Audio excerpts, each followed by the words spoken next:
Hello everybody, and welcome back once again to Let's Play Suzerain. Second playthrough for me on the channel, of course, with our cigar-smoking, tuxedo-wearing, Leonardo DiCaprio look-aliking, selfish, power-hungry, nationalist Mr. Rain. So in the last session, we enacted the emergency decree. Set down the parameters and watched all hell break loose. No, well, kind of. Well, actually, as you'll see from the recent reports, which I'll fly through, we're getting on top of things, it looks like to me. But anyway, one of the things that was part of that emergency decree was our embargo of Rumburg. And in response, Queen Beatrice Livingston, the esteemed monarch, I don't know who's written this, and leader of grace, proclaimed today the implementation of measures to counter our embargo. Okay. She thinks that our embargo will inflict harm upon ourselves. We'll see about that. Not under my watch, says our Mr. Rain here. She's got concerns about us. Apparently we're a grave threat to the entire region. Whatever, my dear, whatever. Keep spouting your claptrap to all who will listen. But clearly we are not going to. Right, so just a quick fly through of the news and the briefings before we press on with some energy protection stuff. Apparently, you know, we're a busy man. We're the president.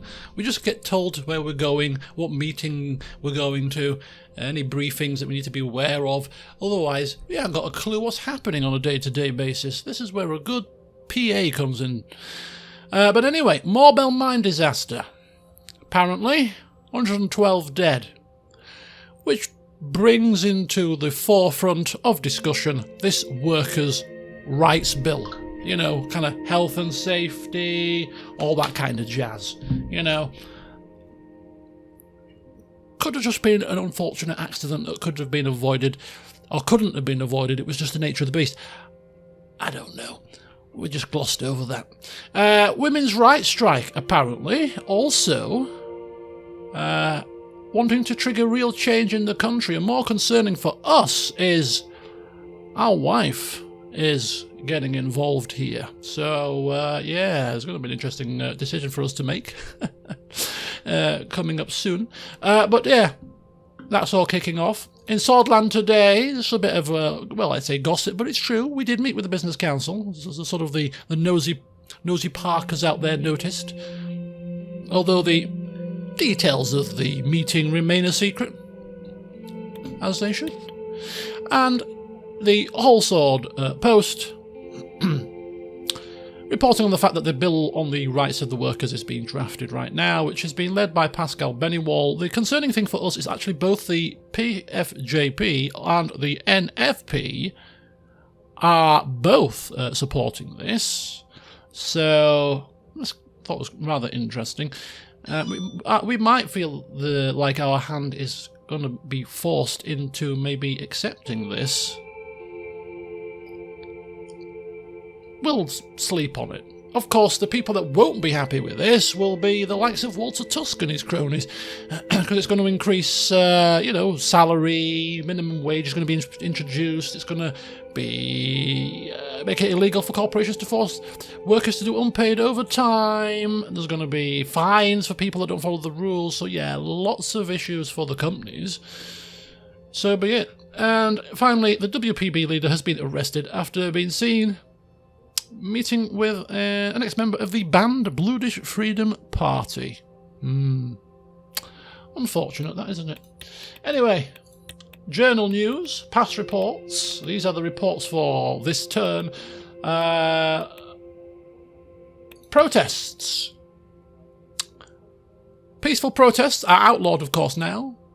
So they have resorted to violent protests, but our police forces have now got the situation under control. Tear gas had to be used, but needs must. Also, in Laren, riots are stopped there too. Curbed. Perhaps our measures are having the desired effect. Yes. School poisoning was found to have been carried out by an active member of the Bloodish Freedom Front. Yeah. Not good, and provides further justifications for our outlook on their party and their people, you might argue.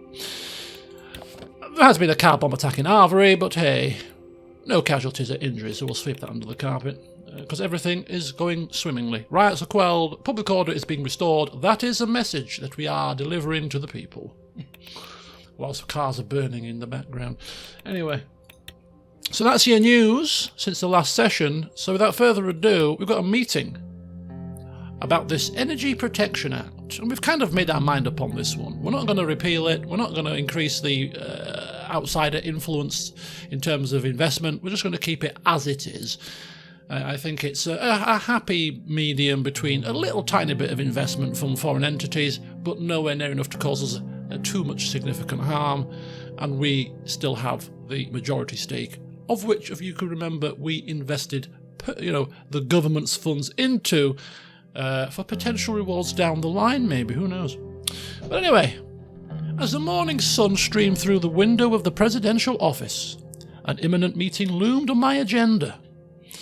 In 15 minutes, I was set to discuss the Energy Protection Act with Ministers Graff, Hall, and Mr. Wishy. The recent abrogation in the Grand National Assembly, coupled with ongoing dialogues with Gasson, had only served to amplify the discourse surrounding the legislation.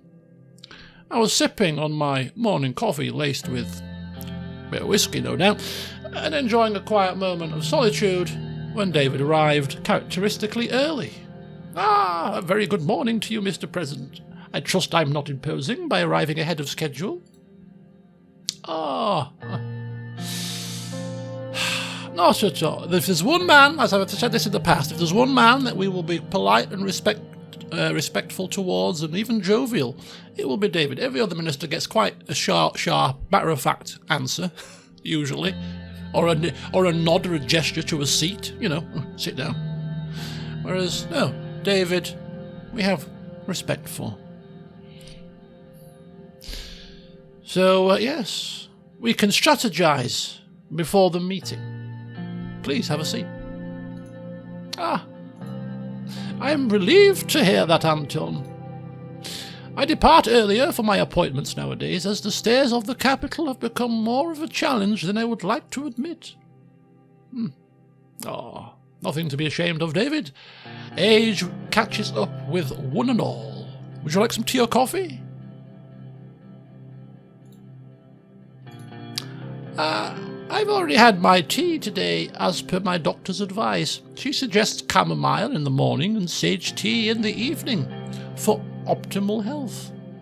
Listening to the doctor does bring me some comfort. It feels as though my throat has been refreshed, thanks to her.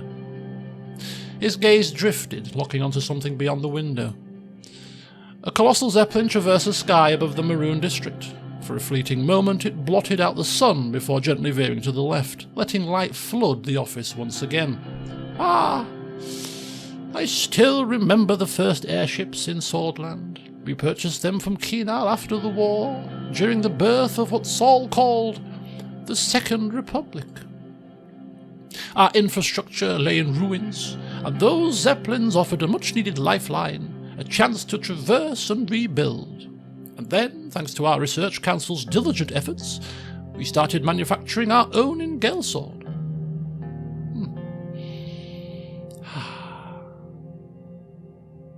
Yes. Perhaps we might have leaned too heavily on zeppelins for our transportation needs, given the state of our roads and railways. At the time, the destroyed roads, bridges, and all made air travel the most suitable option. But now I am glad that your presidency is focusing on building up our infrastructure. Our reliance on others was temporary, the stepping stone towards the self-sufficiency we achieved with the National Autarky Plan. Even though it had its downsides, I still consider it a success.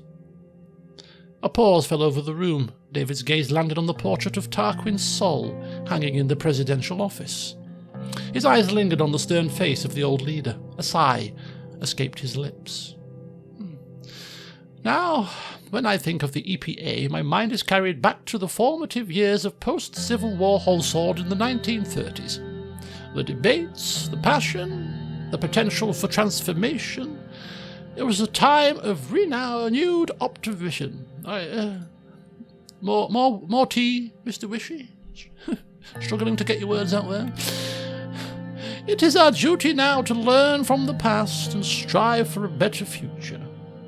What applied back then won't apply to now.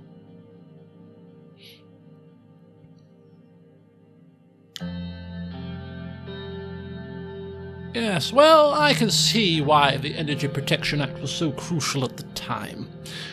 We had to safeguard our energy sector from foreign interference, especially in the context of the post-Civil War economic situation. Yes, the EPA helped ensure that the sector remained under our control, limiting the extent of ownership of foreign powers such as Rumberg or Lesbia. Despite the controversies, it was crucial to our recovery and has helped us maintain our energy independence to this day. I did not agree with all of the measures enacted by the technocratic government of that era, but some were undeniably effective. In the end, it took a collective effort to reassemble our nation's fragmented pieces. I'm sure you remember those dark days yourself. I know you were just a student at the Leshaven Business School, far from Holsord, but the armed rebels did reach your area. Yes. But those disturbances did not deter me from my studies. In fact, they reinforced the importance of my education. Stability and order is important to our nation, yet sometimes disorder is necessary for change. David turned towards the large frame portrait of his father, Arthur Sanako Wishy, hanging on the wall. Painted with rich, warm hues, it captured the first president of Swordland in his prime. A spark of determination gleamed in his eyes, and his mouth was set in a gentle, firm smile, a reflection of his belief in a better future for our economy. Country, even. Yes. Such a shame he died under such tragic circumstances. Losing my father in the Holsord prison fire was a turning point in my life. I was shocked when he was arrested, and his sudden death left a deep void, but it also ignited a fire in me, a resolve to carry on his legacy and fight for the principles he stood for. The circumstances of his death are a stark reminder of the lengths to which those in power can go to silence dissent. It has made me wary, but also more committed to ensuring that such a tragedy does not repeat itself in our country. You look back at the portrait with a mix of pride and sadness. In a way, Tarquin Sol did carry on my father's legacy. Under his leadership, we transitioned from a military government to a civilian one, and experienced our first multi-party elections. But over time, he drifted away from the ideals of reform and progress that my father held so dear. His visionary zeal succumbed to the more pragmatic, more conservative, and sometimes even regressive dictates of political survival.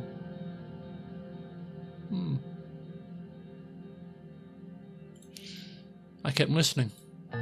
Alfonso, for all his flaws, did seek to set the nation back on a path of progress with his focus on a free market and economic liberalization. His EPA amendments, for example, were a severe departure from Sol's national autarky plan, but many praised the way that it opened the doors for unprecedented foreign investment in our energy economy.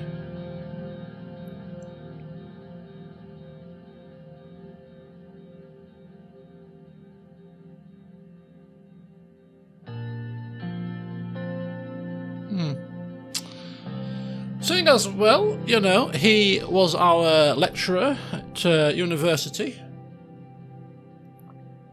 Just whilst there's nobody else present, just seeking his opinion on the matter. Asking what he thinks about the EPA and its relevance today. Complete overhaul, perhaps? The EPA has its roots in a different era. While some of its principles may still hold, we must not shy away from revising it in light of our current needs and challenges. Just as the conversation hit a pause, the door swung open and the other ministers arrived. Simon Hall entered first with a confident stride. Good morning, Mr. President, David. I trust the discussion is progressing well?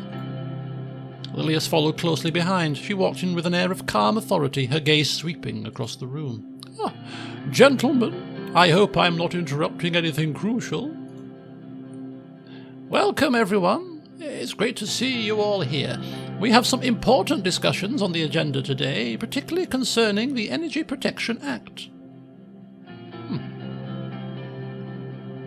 Yes, thank you, David. I appreciate the urgency. Never one for a long meeting, Mr. Rain. Let's get right to the heart of the matter.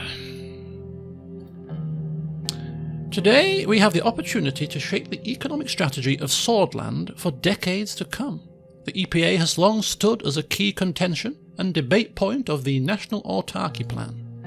This matter is a discussion of how Swordland sees itself and how we position ourselves in the world. Our nation has taken very different economic approaches in the last 4 decades. The President's decision to foster a planned economy provides us with significant insight into our policy direction.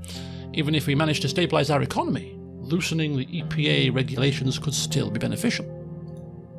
By creating an attractive environment for foreign investors, we can ensure that Swordland is not merely surviving, but thriving in the long term. A planned economy does not necessarily mean restricting foreign investment. It's about judicious management and control, ensuring that our nation's interests are always at the forefront.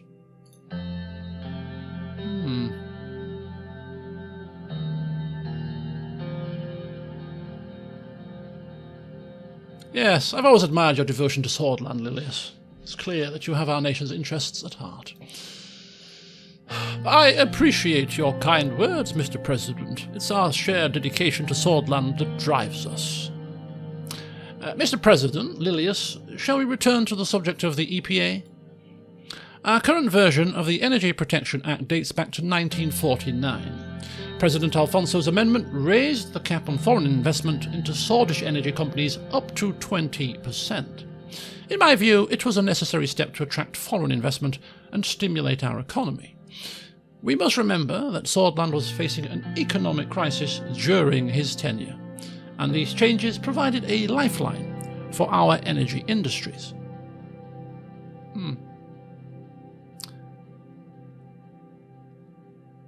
But did the increased foreign ownership actually lead to substantial economic growth? While the increase in foreign ownership alone didn't lead to a drastic upturn in economic growth, it did have a positive effect.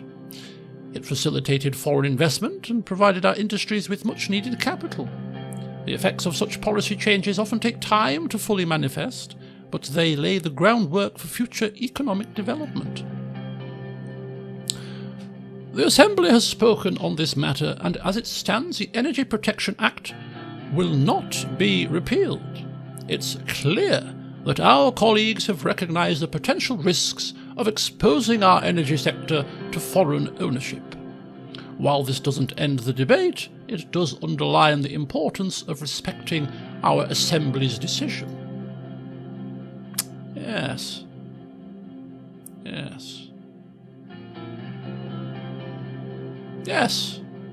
On this matter, I don't only respect the Assembly's decision, I wholeheartedly support it. I respect the decision of the Assembly, Lilias. However, we mustn't allow this setback to deter us from exploring our options. The global landscape is ever evolving, and we must adapt accordingly. It's also important to remember that the Assembly's decision is not the final word. There is room for further legislative efforts and executive initiatives. When it comes to the Energy Protection Act, I believe we should increase our threshold for foreign investment. In fact, my preference would be to remove the threshold entirely. This would undoubtedly strengthen energy institutions such as Gazprom and Swedish Petroleum. We've seen Rizia's interest in the former, and I know Lesbia has its eye on the latter for some time. That's precisely what I'm worried about. We have to remember that we're dealing with national security as well as economics. Reverting to the Sol-era 10% limit or keeping the law as it is would be a safer approach. We cannot risk our energy infrastructure falling into foreign hands, especially not to Romberg. I see merit in both your arguments, yes, but we need to protect our national security, but we also need to consider the economic implications. Perhaps a mixed approach would work best. What if we increased the limit to 49%, thereby attracting foreign investment while maintaining Swedish control over critical energy sectors?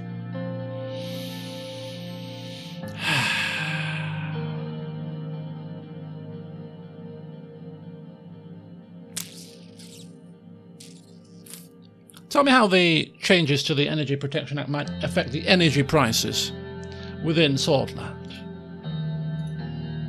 With increased foreign investment, we could potentially see a decrease in energy prices, but we should also consider the potential impact on job security and national control of our energy sector. Changing the Energy Protection Act could lead to increased energy prices, as foreign entities could manipulate the market. With increased competition and foreign investment, we could also see a decrease in energy prices. The more players in the market, the more competitive the prices will be.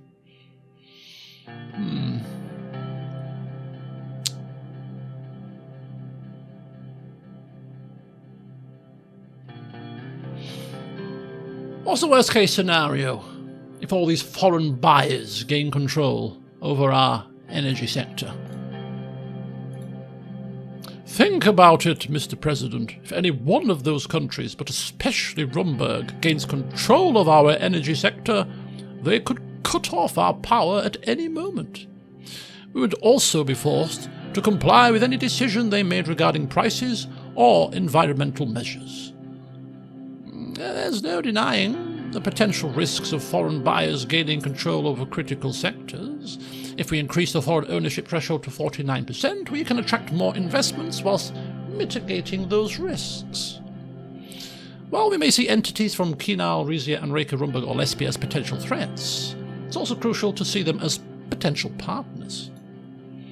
The scenarios Lilius mentioned are possible, of course, but think about the economic growth and international relations that could be fostered. If we aim to deal more closely with Lesbia, for example, I very much doubt they'll settle for a mere 49% energy investment. Now, I've heard enough of this. Given the turbulent economic landscape, maintaining the status quo of the Energy Protection Act could offer us stability. We are already open to foreign investment at a 20% threshold. Changing this percentage may introduce unexpected challenges and could complicate our foreign relations. I firmly believe in the sovereignty and strength of our nation. Well said, Lilius, well said. Returning the threshold to 10%, as it was during the Sol era, could protect us from undue foreign influence and ensure that our energy sector remains in Swedish hands. While I maintain that increasing foreign investment could significantly stimulate our economy. An increase to 49% could be a balanced compromise, signalling to the world that Swordland is open for business while retaining majority control of our assets.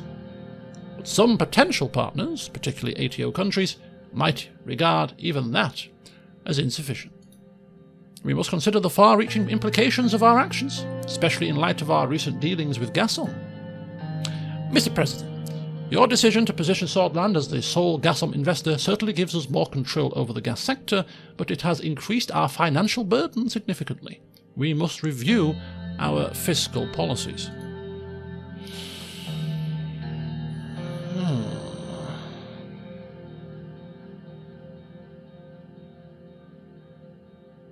Yes, the future of our gas industry lies in our hands, not anyone else's.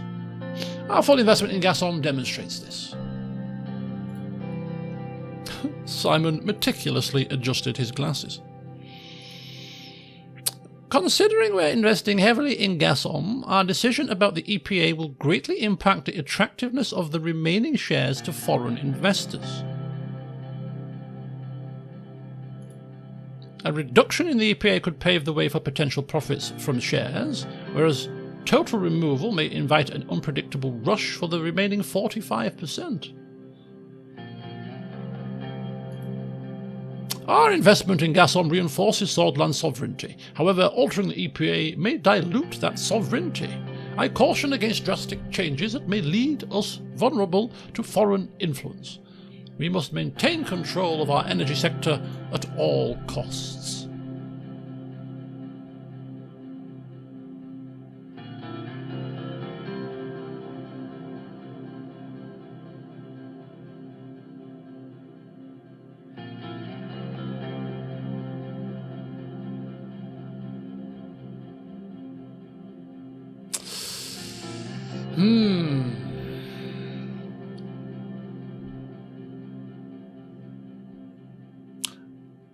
Yes.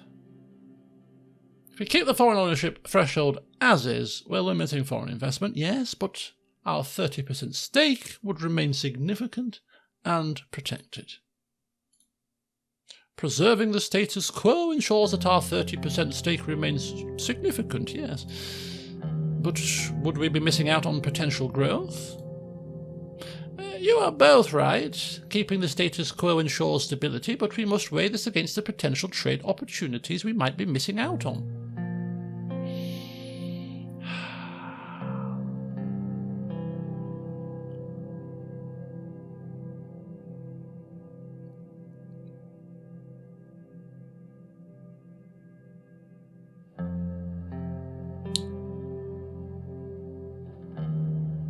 Yes.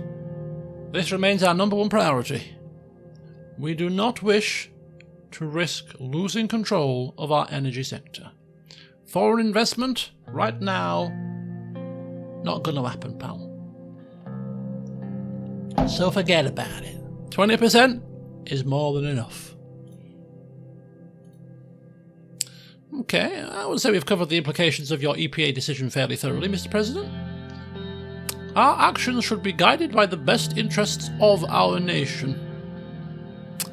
What do you want to do? Let us keep it as it is.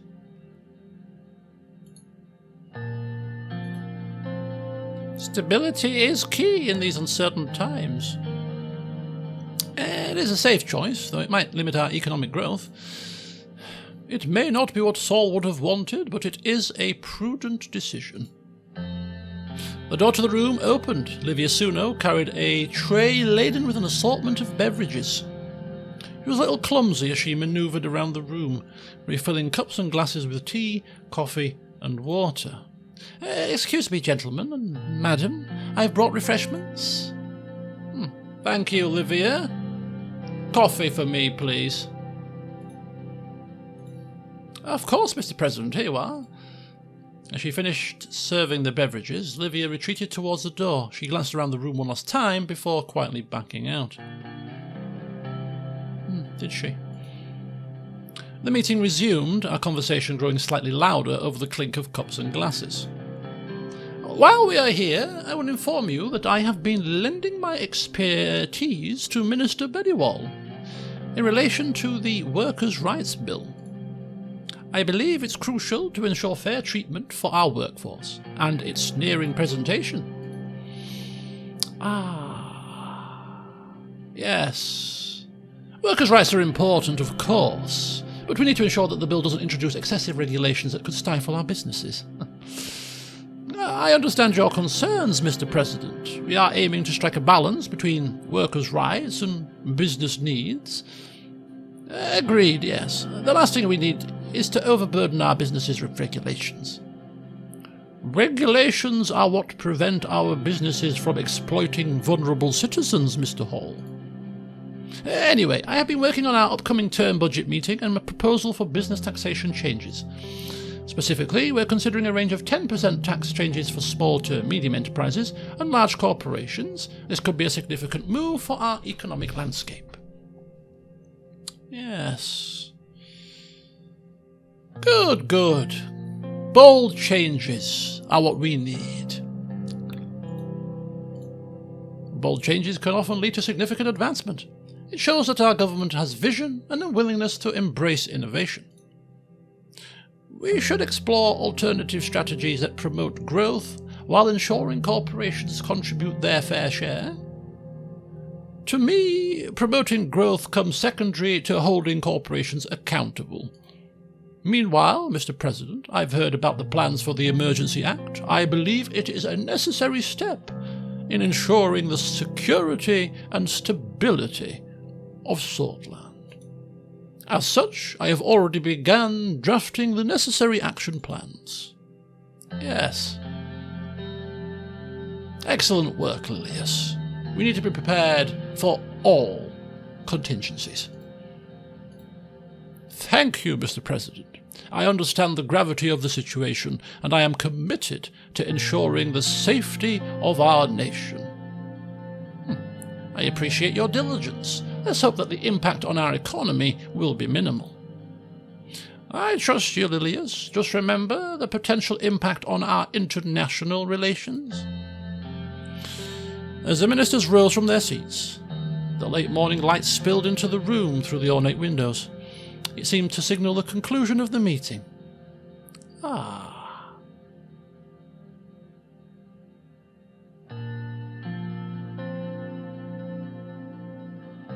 Our work is our legacy, we say, sipping the last of our coffee and raising the cup. Let's make sure it's one that Swordland can be proud of, shall we? Thank you for the discussion. I'll continue working on our priorities. Goodbye, everyone. See you at the term budget meeting. Until next time, dear colleagues, take care and see you soon. Term budget meeting? Is that next? Oh, that's a big decision, isn't it? That would be interesting. Okay, what have we got going on here? We've got suspicious Golkondist sects, apparently, springing up in Suzerain. And Isam incident. Remains of former Black Battalion members have been discovered near the site of the Isam incident. The deceased have been identified as Swordish armed officers who were pardoned by President Saul's government and were deployed in border security at the time. Yeah, so basically it has reignited interest in the Black Battalion's history. Digging up old wounds there, perhaps, maybe. Ooh, we shall see. Down in Sana, agricultural growth potential. The future's looking pretty optimistic, apparently, down there. It's good to hear. In Valgan, local farmers are seeking support as the city's agricultural industry is falling behind. They need a bit of rejuvenation. Manger's Groony region tour is well underway. He's, of course, trying to draft up a rural development plan that he told us about recently. So he's going around visiting several sites to help form his vision. Morbell, untapped coal reserves have just been discovered. Get 'em bloody dug up. The news, the Wholesale Post, EPA status quo, a wise decision. Our decision to maintain the EPA threshold has been largely welcomed. A prudent choice that safeguards our strategic industries from foreign influence, while leaving room for a little bit of foreign investment. A balanced, measured openness to foreign capital. Yes. Yes, indeed. And, of course, the heavily influenced Swordland Today calling it a smart move. Yes, I thought so too. Thank you, Swordland today, for your support. Right, second meeting in a row. Second important meeting in a row. This meeting perhaps even more important than the first meeting that we just had today. So here we go. Budget allocation of the government of Swordland. This is where we're going to go into a negative a budget now. Massively, I think. The preparations for the government budget were finished. Most of the cabinet gathered in the White Room for the important occasion. Nearly half a year had passed since my inauguration. The cabinet looked overworked. Well, while everyone is together, we might as well make a statement. Why the hell not? Of course, sir.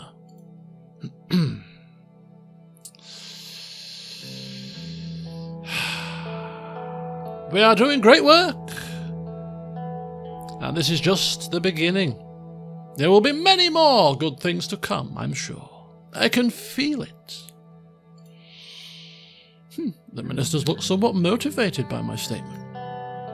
Thank you, sir. Sadly, Peter Vecton, Gus Major, and David Wishy won't be attending this meeting.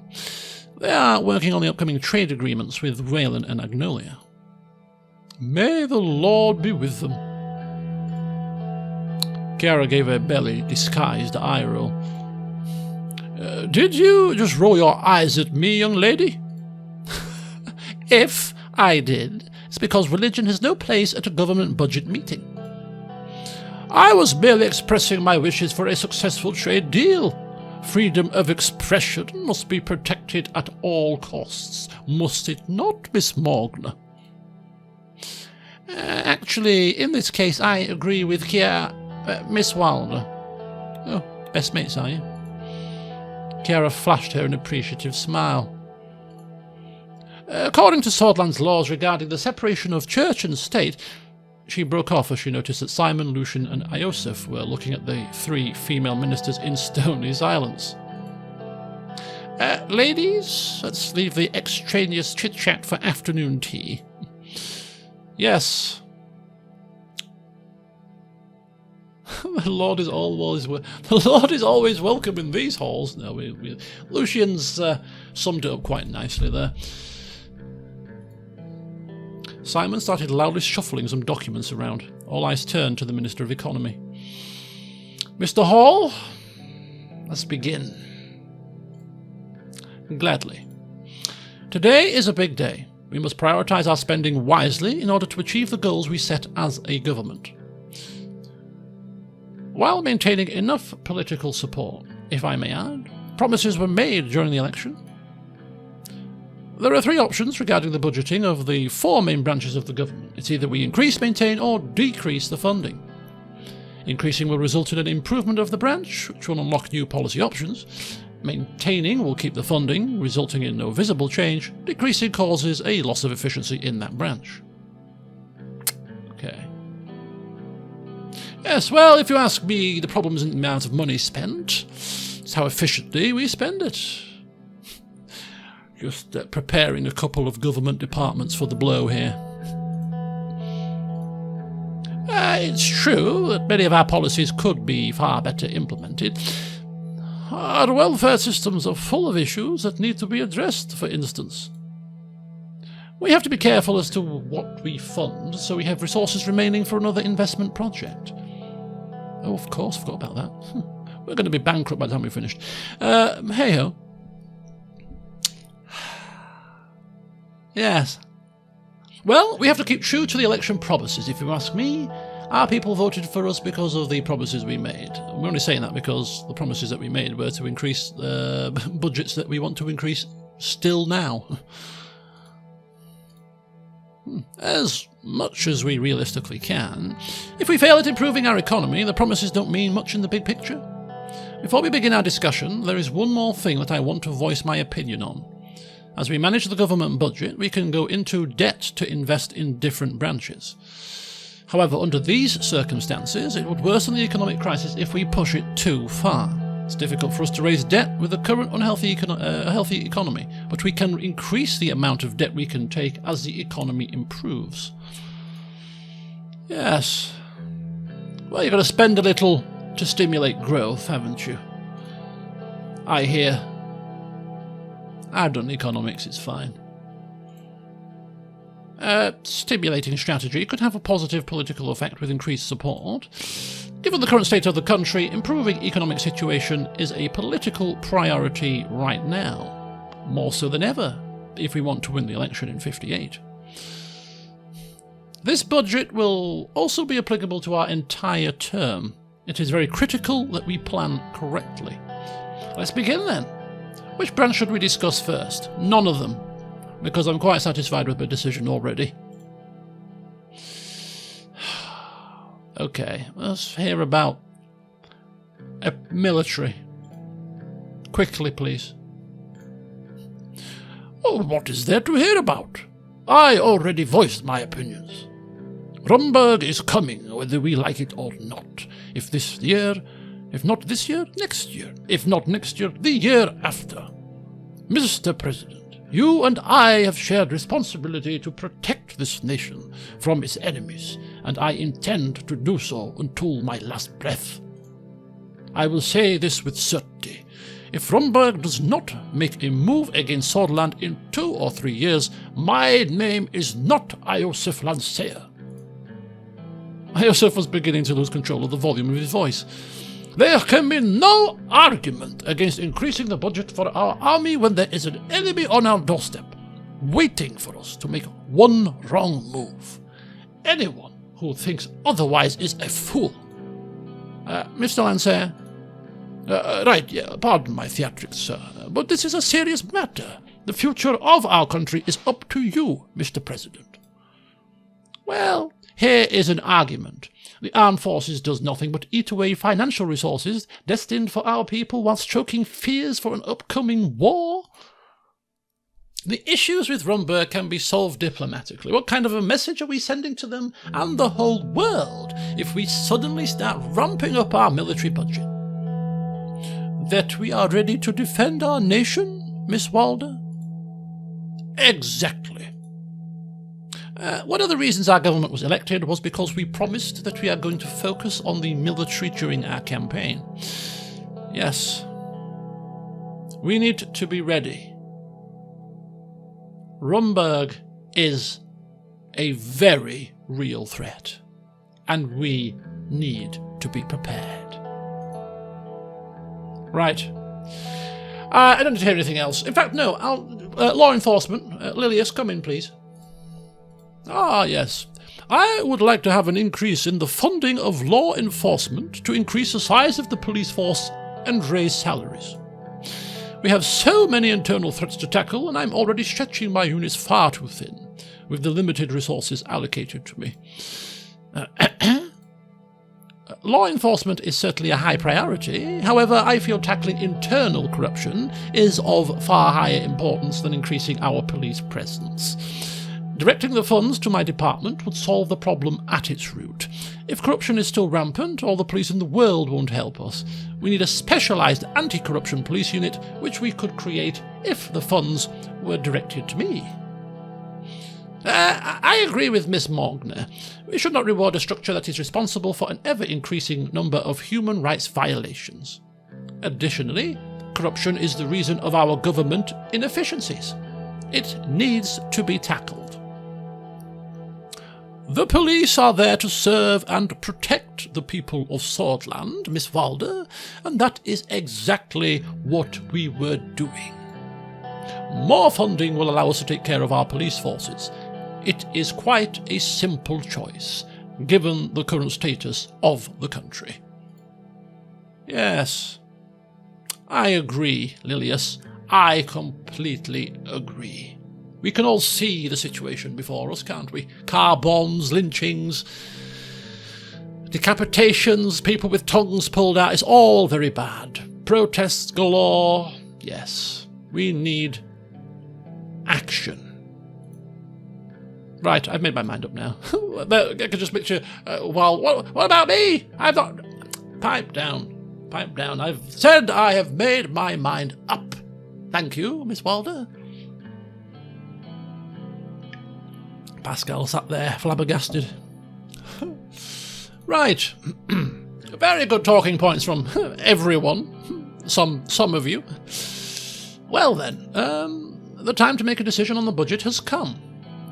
Consider it with care, Mr. President. Right. Enjoy your tea, everybody, and coffee, whilst I flick through these pages. Give me a brief moment. I turned the first page. Healthcare. Decrease. Thank you.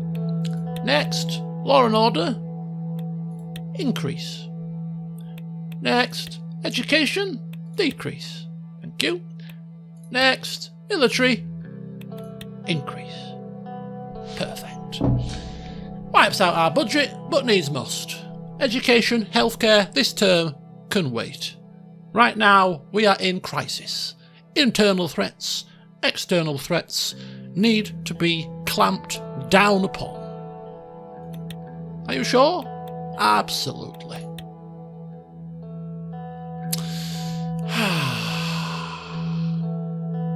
We push the papers to Simon, who reads out the results of the budget, and yeah, some people very happy. Iosif sitting proudly upright in his chair, very happy. Lilius smiling away, the look of horror on Pascal's face, and Chiara, I mean, yeah, her face right there looks like it's exactly how she's looking at me right now, in fact. Right, looks like we have a balanced budget with no deficit or surplus. Not bad. Not bad at all. Yes, Simon, not bad at all. That's one way to put it. Very efficiently run government, I would say, but anyway. Agreed. Well then, let's start with law enforcement. Oh, you're actually going to run through. Nia and Lilius were both smiling. Don't we all smiling, Nia? Because it's not going to anti-corruption forces, that's for sure. Thank you for this decision, Mr. President. I knew you would see reason on this, considering our internal security threats are at an all-time high. I still disagree with Miss Graff on how the money ought to be spent, but the increased funding is certainly a step in the right direction. Any statements on the matter, sir? Yes. Law enforcement is a key branch that needs a greater budget due to the increased threats and need for security. We will make a good use of these new resources and fight crime, terrorism, and subversives. Justice will be served in this nation, and having more support is a step in the right direction. Let's hear the Minister of Education. Chiara was eager to comment. A reduction? This is the opposite of what we need. Such a shame that this money will go where it is less needed. Exactly. This was a big mistake. I'm so sorry, Chiara. What, smiling away in one breath because you've got your budget increase, and then saying it's a big mistake. We've got to balance the books, Miss Morgana. We don't have magic money trees round here. Our future depends on our children. Education is the first step in the fight against ignorance. Yes. Well, your expertise and passion, Chiara, should enable you to make the necessary changes for improvement within the budget constraints that you have.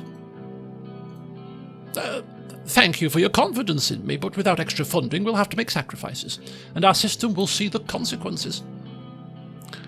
Military is next. Chiara clearly wasn't finished, but didn't interject. Iosif chimed in. It is an honor to serve with a president that respects the military.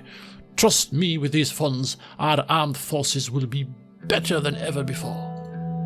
You have kept your promise to focus on the military, an honourable and fitting decision. Lucian seemed as if he was about to say something, but looked down at his notepad when Iosif eyed him. Yes. With your talent and experience, you will overcome the issues our military faces. With the support you have provided, I will protect this country from any threat. Iosif leaned back in his chair. Let's hear from Mr. Bennywall. I'm honestly rather disappointed. The reduction will force us to shut down many hospitals and reduce service quality. It will also reflect badly on us as a government. Welfare must remain a priority for our term. There is no other way around it. Yes. Opinions noted, Pascal.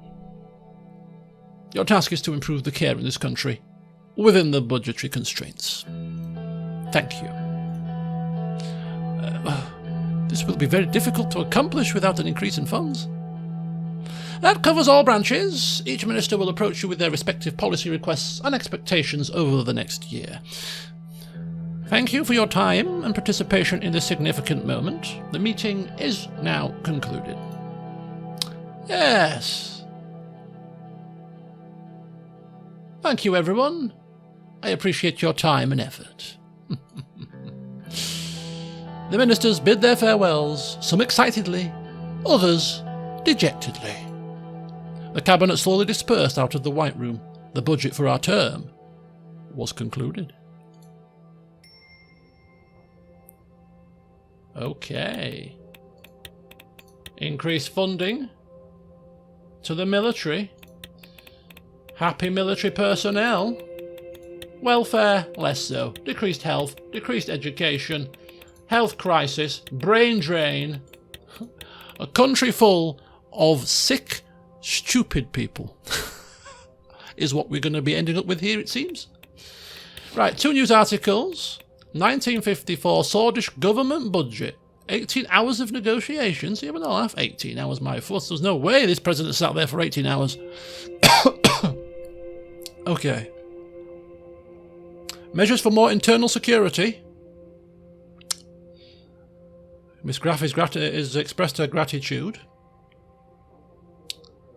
And the Ministry of Defence has also seen their budget grow more than expected. Mr. Lanceyer has also expressed his gratitude. And the Radical, of course, latches on to the fact that we have cut back on welfare. Yeah. A shock to both the ministry officials as well as our citizens. Oh dear. Oh dear, oh dear. Look, you can't please everybody, can you? They won't be saying this when we are alive and kicking, when we've dealt with the Rumberg situation and got the riffraff off our streets. You're lucky you're alive in the first place. Direct our funds to welfare right now and we'll be speaking Rumbergian before you know it. Alright, folks? So shut up and pipe down. Chapter 2. A New Swordland. Indeed. Right, this seems like the perfect place to end it, just short of the hour mark, near enough. So in the next session, we carry onwards. The vision of our Swordland is pretty much set for now, until we determine what else is going to crop up, but yeah. Military, law enforcement are the key. Welfare, not quite so much, but yes, keeping things completely within our own control, not too much foreign investment, and continuing with our planned economy approach to hopefully make sure that Swordland is a freestanding country that doesn't need to rely on anybody's support. Not that we won't, deal with our neighbours and trade with our neighbours if we can, but ultimately, self-sufficiency is our goal. Is it possible? Who knows? But find out as we continue on with this President reign in subsequent sessions. Have a good day, folks, whatever you're doing. And until next time, see you soon.